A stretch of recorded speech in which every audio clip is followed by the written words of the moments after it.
Namo Buddhaya. Halo anak-anak, apa kabar? Semoga kalian semua selalu sehat dan bahagia. Hari ini kita bertemu pada mata pelajaran Pendidikan Agama Buddha dan Budi Pekerti. Kita akan belajar tentang kisah Buddha Parinibbana. Setelah pembelajaran ini, diharapkan kalian semua dapat menceritakan kembali kisah Buddha Parinibbana. Bagaimana?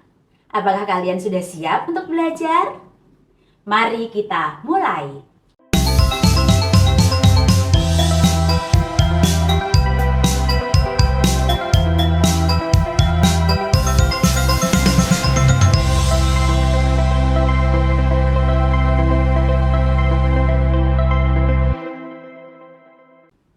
Anak-anak, apa yang akan kalian lakukan ketika mengetahui bahwa ada tetanggamu meninggal dunia? Takut ya? Anak-anak, kita tidak perlu takut ketika mengetahui ada orang yang meninggal dunia. Karena setiap makhluk hidup pasti mengalami kematian. Begitu pula dengan seorang Buddha. Namun, kalian harus tahu, istilah meninggal dunia bagi seorang Buddha adalah parinibbana. Bagaimana dengan Buddha Gotama? Buddha Gotama telah mengajarkan Dharma ke seluruh penjuru Jambudipa selama 45 tahun. Di tahun ke-45, ketika beliau berdiam di Cetya Capala, kota Wesali, beliau memutuskan bahwa 3 bulan yang akan datang, beliau akan wafat atau parinibbana di Kusinara. Dari Wesali, Buddha melakukan perjalanan menuju Pawa. Di Pawa, Buddha dan para biku berdiam di hutan mangga. Seorang putra pandai besi bernama Cunda mengundang Buddha untuk menerima dana makanan keesokan harinya. Cunda mempersembahkan makanan yang disebut Sukara Madawa dan beberapa makanan lainnya. Buddha meminta Cunda menghidangkan Sukara Madawa hanya kepada Buddha. Setelah makan, Buddha meminta Cunda untuk memendam sisa Sukara Madawa ke dalam sebuah lubang karena Buddha mengetahui bahwa tidak ada satu makhluk pun yang mampu mencerna makanan tersebut. Setelah makan, Buddha yang sebelumnya sudah sakit merasakan sakitnya kambuh kembali. Namun beliau tetap tenang dan penuh perhatian. Walaupun badannya sangat lemah, Buddha melanjutkan perjalanan ke Kusinara bersama dengan para biku. Dalam perjalanan tersebut, Buddha beristirahat di bawah sebatang pohon yang sudah disiapkan oleh Ananda. Pangeran Pukusa dari suku Mala merasa heran dan terpana melihat ketenangan dan keagungan Buddha. Selanjutnya, ia menghadap dan memberi hormat kepada Buddha, lalu mempersembahkan sepasang jubah berwarna keemasan.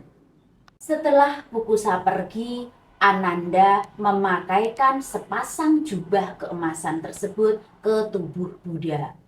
Namun ia terkejut karena warna keemasan itu berubah menjadi redup. Malam itu adalah malam terakhir Buddha wafat atau parinibbana. Sesampainya di Kusinara, Buddha meminta Ananda untuk menyiapkan tempat berbaring di antara 2 pohon sala kembar. Buddha berbaring menghadap ke arah utara. Menyaksikan keadaan Buddha yang terbaring lemah, para biku bersedih. Begitu pula warga suku Mala yang saat itu hadir, mereka sedih dan menangis.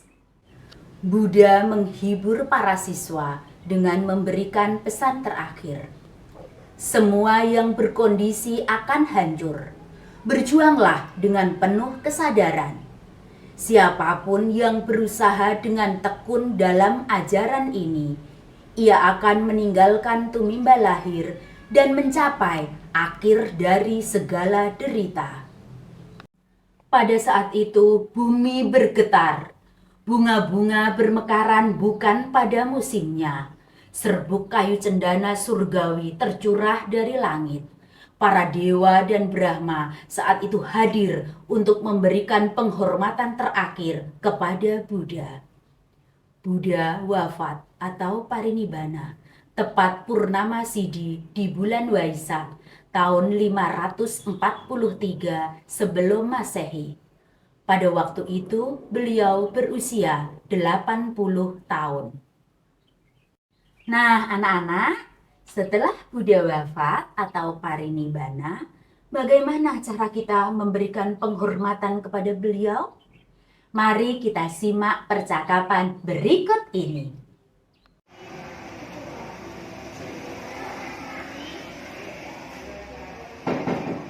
Namo Buddhaya. Namo Buddhaya.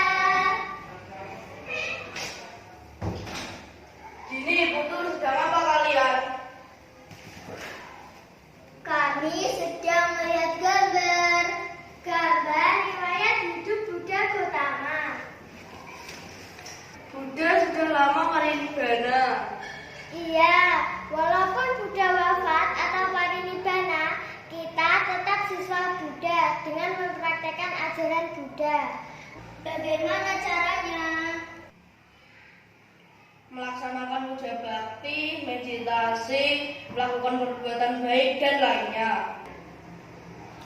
Seperti menyayangi orang tua, membantu yang membutuhkan, fangsen, bansos. Begitu ya? Iya, benar. Bagaimana kalau setiap minggu kita mengumpulkan alat-alat sekolah? Nanti kalau sudah terkumpul, kita bagi kepada yang membutuhkan. Oke, setuju.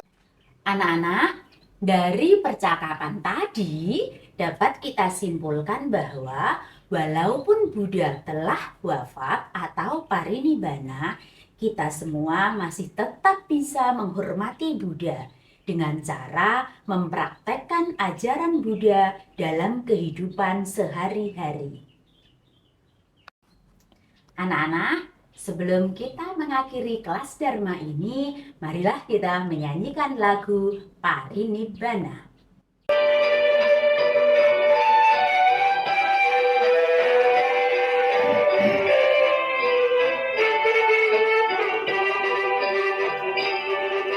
Di Kusinara, di bulan Vaisakha, di bawah dua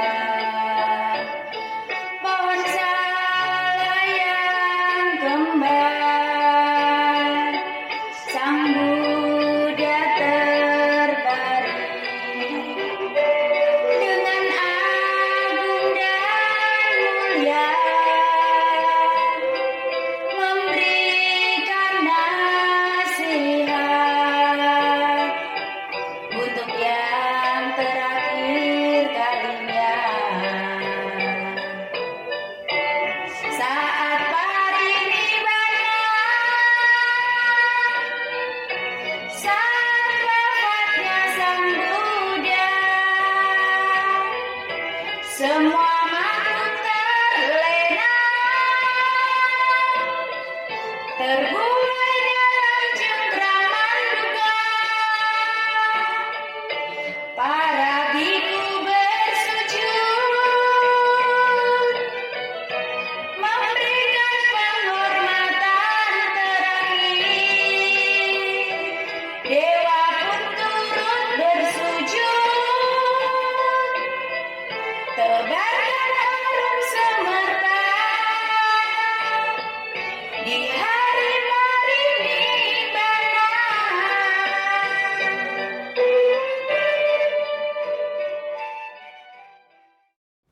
Nah, anak-anak, apakah kalian semua sudah memahami materi kisah Buddha parinibbana? Jika belum, silahkan baca kembali materinya dan tonton ulang videonya. Setelah itu, kerjakan latihan dan penilaian. Kemudian, lanjutkan membaca dan menonton video berikutnya. Terima kasih anak-anak. Namo Buddhaya.